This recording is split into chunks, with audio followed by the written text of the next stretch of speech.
में अगर शुरुआत करनी हो इन्वेस्टमेंट प्रॉपर्टीज़ में, what is the way?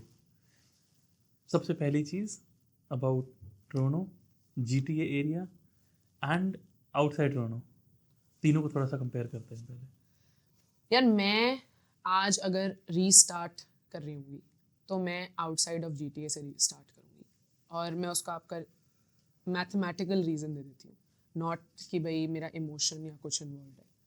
Mathematical उसका रीज़न ये है कि जब मैं स्टार्ट करी थी, और बहुत सारे लोग होंगे ऐसे जिनके पास शायद कोई बैकअप नहीं होगा कि भाई अगर हम उसकी मॉर्गेज नहीं दे पाए तो क्या करेंगे।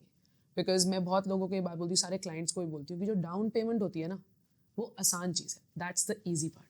कहीं ना कहीं से दोस्तों से उठा के, मॉम डैड से लेकर, क्रेडिट कार्ड से लेकर, लाइन ऑफ क्रेडिट से लेकर, कहीं ना कहीं से आप दे दोगे। जो डिफ़िकल्ट चीज़ है ना, वो है महीने की पेमेंट्स देना। Those monthly payments are the problem, not the down payment. जितनी भी दो, आपका पूरा बैंक खाली हो जाए, 1-2 महीने में आप किसी ना किसी तरह से डाइजेस्ट कर लोगे, चल कोई बात नहीं, दे दी ना।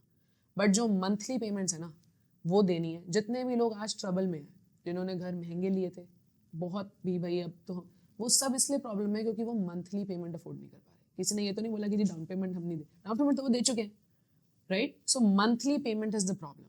तो जब मैंने घर लेना शुरू किया था या सोच रही थी, तो मेरे पास एक बहुत क्लियर आइडिया था कि मैं मंथली पेमेंट नहीं दे सकती। मेरे पास जॉब ही नहीं थी इतनी यार जो 2000 भी पेमेंट निकाल पाए। वो खर्चा घर को अपने आप उठाना पड़ेगा, मैं वही घर लूँगी, बाकी मैं कहीं पर भी ले लूँ, चाहे मैं एक बेसमेंट में रह लूँ, अपने फ्रेंड्स के साथ रह लूँ, कहीं भी रह लूँ, घर का खर्चा मैं नहीं उठा सकती फिर से हर महीने का। बिकॉज उससे क्या होगा, उससे मेरे नेक्स्ट घर लेने की टाइमिंग भी डिले हो रहा है। अगर मैं आज की डेट में $5000 सेव कर पाती हूँ, रफ नंबर $5000 सेव कर पाती हूँ, और मैंने 1 साल में या 2 साल में क्या कहते हैं $1,00,000 जोड़कर घर ले लिया, बट अब वो घर के लिए भी मुझे हर महीने $3000 देने हैं, तो मैं नेक्स्ट घर के लिए कैसे पैसे जोड़ूंगी इतनी जल्दी? और टाइम लगेगा मुझे अब। बट अगर अब मुझे उस घर के लिए पैसे नहीं देने, तो मैं उन्हीं 2 साल में फिर से $1,00,000 जोड़ पाऊंगी, right? So my mindset was very clear. I don't want any monthly mortgage payments. I will buy a house anywhere. It can be in the GTA, it can be core downtown Toronto, it can be outside of GTA. But it needs to be a self-sustaining house. That's what it needs to be. So कहीं पर भी हो सकता है। एक time था जब GTA में काम कर जाता था, अब नहीं करता तो हम बाहर ले लेते हैं, सिंपल। ये आंसर है इसका। अगर आपको कोई ऐसा घर मिल रहा है जो अभी भी GTA में काम कर जाए, GTA में लो, कोई क्वेश्चन नहीं है कि जो बाहर वाले घर हैं वो सेकंड नंबर पे अप्रिशिएट होंगे, फर्स्ट पे नहीं होंगे, पहले GTA ही होगा। बट इट्स अ ट्रायंगल, ठीक है, एक ट्रायंगल है, सबसे ऊपर है अप्रिसिएशन। सारी गेम अप्रिसिएशन की है। आप कैश फ्लो का भी घर लोगे, $1,000 से आप कोई मिलियनर नहीं बन रहे ना, 5 साल में बनोगे। $1,000 कहीं नहीं, वो आपके खर्चों में जा रहे हैं। बट अप्रिसिएशन कब होगी? 5 साल बाद होगी, 2 साल बाद होगी, 10 साल बाद होगी, किसी को नहीं पता, सब गेस कर रहे हैं।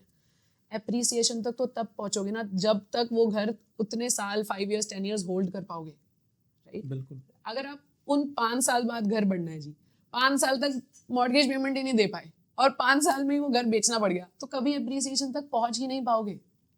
You have to understand this, that the game is not that yes, it will appreciate fast. Yes, the house that you will buy in maybe Mississauga or Richmond Hill will appreciate faster than if something you buy in Kitchener or something you buy in Barrie. But if for 5 years you are unable to pay those $6,000 a month and you have to be in a position that you have to sell it, then you will never be able to be in the position to get to the appreciation in the first place. It's as simple as that.